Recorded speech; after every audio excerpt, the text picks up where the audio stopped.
वाठार वारणानगर राज्यमार्गावर वाठार येथील लडगे मळ्याजवळ समोरून येणाऱ्या वाहनाला चुकवण्याच्या प्रयत्नात ट्रॉलीला पाठीमागून धडकल्यामुळे दुचाकीस्वार तरुण जागीच ठार झाला।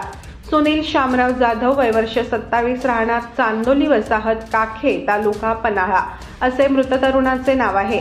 हा अपघात आज गुरुवारी सकाळच्या सुमारास घडला। वडगाव पोलिसात अपघाताची नोंद केलेली आहे।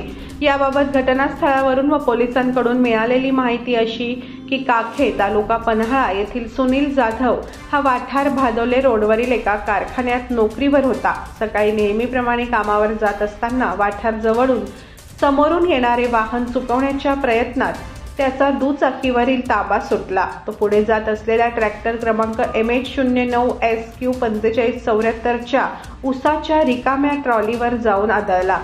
या धडकेत त्याच्या तोंडाला व डोक्याला मार लागल्यामुळे मोठ्या प्रमाणात रक्तस्राव झाला आणि उपचारापूर्वीच त्याचा जागीच मृत्यू झाला।